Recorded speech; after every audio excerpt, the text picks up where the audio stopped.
Hello guys, good morning, welcome back to my video. आज चाहिँ हाम्रो आफ्नै गाउँ समाजमा चाहिँ एउटा सानो प्रोग्राम हुँदैछ जसको नाम रहेको छ स्थानीय उत्पादन तथा पोषणयुक्त खाद्य सम्बन्धी कार्यक्रम।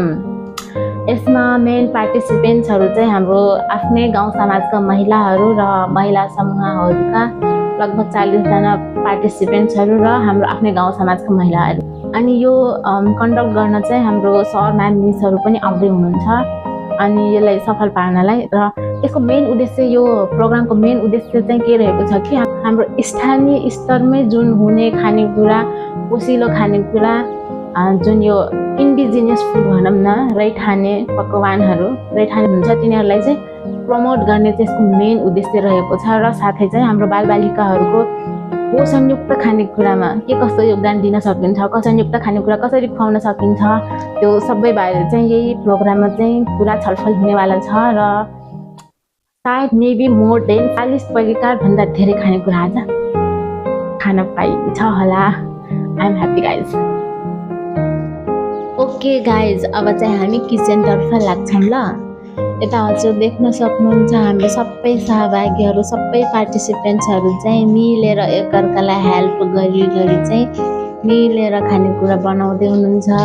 किचन चाहिँ बाहिर पनि छ र भित्र पनि छ, किनकि धेरै कुरा पकाउनु पर्ने छ नि त, त्यही भएर चाहिँ बाहिर पनि चुलोहरू बाल्नुभएको छ र भित्र पनि चुलोहरू बाल्नुभएको छ। अनि देख्न सक्नुहुन्छ गाइस, त्यो चाहिँ हाम्रो गाभाको पातमा पनि बनाउन सकिन्छ र उत्तिकै पिठोको पनि बनाउन सकिन्छ। हजुरहरूले चाहिँ यो खानुभएको छ कि नै मलाई भन्नु होला ल। यो चाहिँ हाम्रो परम्परागत स्टिमर गाइस, देख्न सक्नुहुन्छ। यसमा चाहिँ होइन, हामीले मोमो पनि स्टिम गर्न सक्छौँ। जे कुरा पनि स्टिम गर्नलाई इजी र बेटर हुन्छ बजारको स्टिमर भन्दा चाहिँ। देख्न सक्नुहुन्छ यो पिठोको वाला पाकिसक्यो र गाभाको पाक्न बाँकी छ। यहाँ अर्को म्याडम हुनुहुन्छ र हाम्रो खै के पो आलुको तरकारी पकाउँदै हुनुहुन्छ। अर्को साइड चाहिँ हाम्रो अर्को टोलीले चाहिँ यता अर्ग्यानिक प्लेटहरू बनाउँदै हुनुहुन्छ, किनकि त्यो सबै पाकिसकेर हामीले खानु पनि त पर्यो होइन र। त्यही भएर चाहिँ यता पाकेको ज्याकफ्रुट खाँदै अनि उतातिर चाहिँ अर्ग्यानिक टपरीहरू, दुनाहरू बनाउँदै हुनुहुन्छ यता चाहिँ। अनि यो चाहिँ हाम्रो म्याम हुनुहुन्छ डाटा कलेक्सन गर्दै। अनि फेरि बाहिरको किचनमा सेलरोटी पाक्यो गाइज, सेलरोटी इज रेडी। अनि यो चाहिँ हाम्रो पुपुलो। अनि गाइज यो चाहिँ वाटर स्नेल भन्छ, हाम्रो स्थानीय ल्याङ्ग्वेजमा चाहिँ घोगी भन्छ। हजुरहरूले खानुभएको छ कि नै, let me know in the comment section ल। अनि फेरि अर्को साइड चाहिँ हाम्रो देसी मुर्गी, स्थानीय देसी मुर्गी, लोकल चिकन, मेरो फेभरेट। यता रेडी हुँदैछ, कटिङ हुँदैछ। हेर्नु गाइज कति मिठो देख्ला छ, म त देख्दै मुख रसिलो होइन त। Chicken is love. यता कटिङ पछि पकाउने पनि होला सायद। अनि कटिङ भइसकेछ, हेर्न सक्नुहुन्छ, कटिङ हुँदैछ। कति किचन मात्र डुल्नु भनेर गाइज म चाहिँ आँगनतिर फुल हेर्दै यतातिर रमाउन आएको छु। अनि हातमा टपक्क एउटा फुल टिपेँ मैले। अनि यत्तिकै बाहिर निस्केको त यता पाकेर स्याम्पलहरू ल्याएर डेकोरेसनतिर चाहिँ हाम्रो म्याम र मिसहरू चाहिँ लाग्नु परेछ। यता डेकोरेसन सकिसकेछ गाइज, सबै नेम ट्याग लगाएर सबैलाई सजाएर। हेर्न सक्नुहुन्छ हाम्रो धिक्री अनि फलफुलहरूमा आँप, अम्बा र निम्बु रहेको छ। अनि विभिन्न खालका परिकारहरू, दालहरू, सागहरू, सब्जीहरू, रैथाने सब्जीहरू, बजारमा नपाइने सब्जीहरू पनि थिए गाइज यसमा पकाएको। अनि हाम्रो सर चाहिँ उता फेरि स्टार्ट गरिसक्नुभयो, सबैलाई भेला गरेर आफ्नो ओरिएन्टेसन चाहिँ स्टार्ट गर्नुभयो हाम्रो सरले त्यसपछि।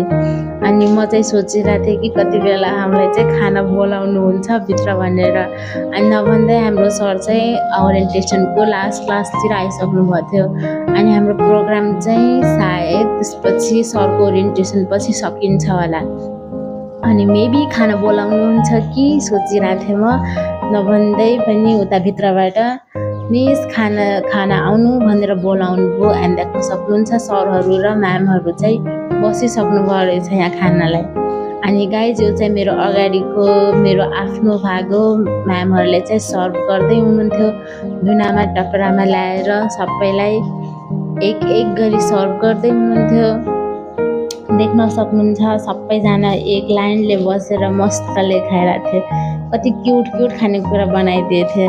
अनि यता मेरो साइडमा चाहिँ म्याम बस्नुभएको थियो, अनि उता सरहरू हुनुहुन्छ। सबैले रमाइलो गर्दै खाँदै कुरा गर्दै गरेर अनि म चाहिँ फेरि खाएँ ल गाइस। यता फेरि म्यामले चाहिँ के भन्दै हुनुहुन्छ, चाहिँ जाबा खैले सिहार र ठेउटी नबा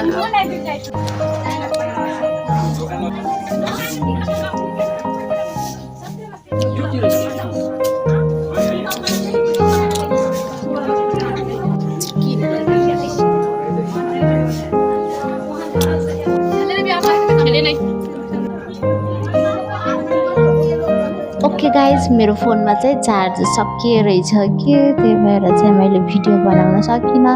अनि आजलाई यति नै भन्दै हजुरहरू सबैलाई बाई बाई, टेक केयर।